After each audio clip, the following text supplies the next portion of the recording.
நான் தான் உங்க அட்விதா பேசுறேன். இன்னைக்கு நம்ம கிச்சனுக்கு வந்து ரொம்ப நாள் ஆச்சு, அதனால தான் இன்னைக்கு நான் கிச்சனுக்கு வந்திருக்கிறேன். இன்னைக்கு நம்ம வந்து ஒரு ரெசிபி செய்யலாம்னு வந்து உட்காந்துருக்கீங்க. ஆனா என்ன ரெசிபி செய்யறது நான் யோசிச்சேங்க. அப்புறம் தாங்க நான் வந்துச்சு பன்னீர் சீஸ் பால்ஸ். இதை வந்து சாயந்தர நேரத்துல நல்லா சுட சுட ஸ்நாக்ஸ் மாதிரி சூப்பரா சாப்பிடலாம், மொறு மொறுன்னு கூட இருக்கும்னு சொல்லிட்டு தான் நான் இந்த பன்னீர் சீஸ் பாலை செய்ய போறேன். ஆனா அதுக்கு முன்னாடி அட்விதா சேனலை சப்ஸ்கிரைப் பண்ணிருங்க, பெல் பட்டனை கிளிக் பண்ணிருங்க. அப்பதான் நான் உங்க கூட சண்டை போடாம இருப்பேன். இல்லைன்னா உங்க கூட நான் 2 போட்டு சண்டை போட்டுருவேங்க. அது மட்டும் இல்லாம அவங்களுக்கு நான் வந்து இந்த பன்னீர் சீஸ் பால்ஸை கொடுக்க மாட்டேன். அதனால சப்ஸ்கிரைப் பண்ணிடுங்க, பெல் பட்டனை கிளிக் பண்ணிடுங்க. இப்போ வாங்க நம்ம வந்து பன்னீர் சீஸ் பால் செய்யறதுக்கு ஃபர்ஸ்ட் பன்னீர் தானே தேவை. அதனால நம்ம பன்னீர் எடுத்துக்குவோம். பன்னீரை நல்லா துருகி இருக்கணும். பாத்தீங்கன்னா நல்லா துருகி இருக்கா, கீழே கொஞ்சம் நல்லா நைஸா இருக்கு.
வெங்காயத்தை பச்சை மிளகாயத்தெல்லாம் நம்ம எடுத்து வச்சிருக்கோம் இல்லையா, அதை வந்து நம்ம பன்னீர் துணி வச்சிருக்கோம் இல்லையா, அதில் சேர்த்துக்கலாம்.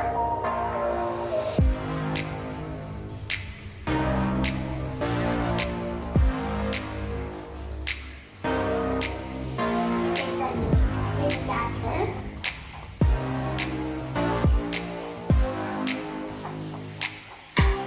சேர்த்துட்டு அதுக்கப்புறமா கடலை மாவு ஒரு 2 டீஸ்பூன் சேர்த்துக்கலாம்.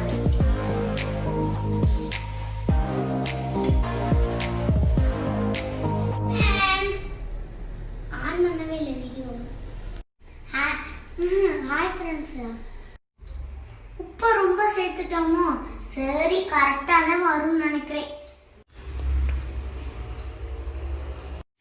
அதுக்கப்புறம் நம்ம எடுத்து வச்சிருக்கோம்ல மிளகாய் பொடி, இதை அப்படியே உள்ள சேர்த்துக்கலாம்.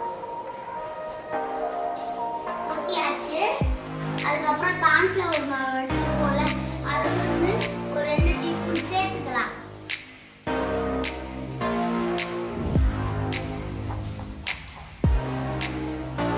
சேர்த்தாச்சு.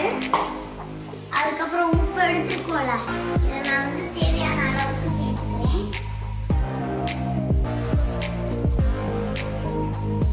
சேர்த்தாச்சு.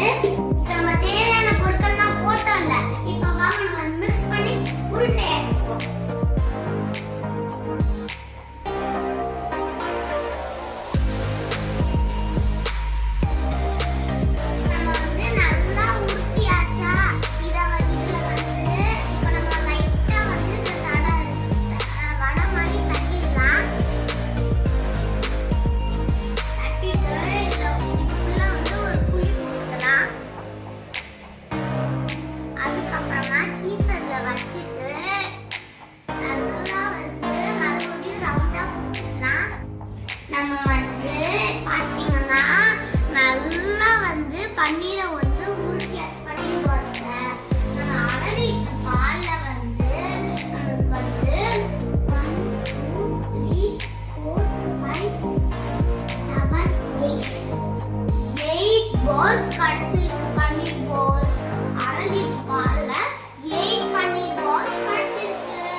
வச்சாச்சு. எல்லாத்தையும் பார்த்தீங்கன்னா 20 நிமிஷம் வந்து ஃப்ரீசர்ல வச்சிட போறோம். இப்போ வச்சுட்டு பொரிக்க போறோம். இப்போ நம்ம வந்து பார்த்தீங்கன்னா எண்ணெய் சட்டியை வந்து நல்லா காய வச்சுட்டு ஃப்ரீசர்ல இருந்து நம்ம அதை எடுத்தாச்சு உருண்டையெல்லாம். இதை வந்து நம்ம இப்போ எண்ணெயில போட்டு பொரிக்க போறோம். இப்போ வந்து எண்ணெய் சட்டியை வந்து நீங்க சிம்ல வச்சுக்கோங்க. சிம்ல வைக்கலைன்னா உங்களுக்கு வந்து புடிச்சுக்கும். அதனால சிம்ல வச்சு இப்போ நம்ம ஒண்ணு ஒண்ணா போட்டு போட்டு பொரிச்சிடலாம். ரொம்ப சூப்பரா வந்துருக்கு.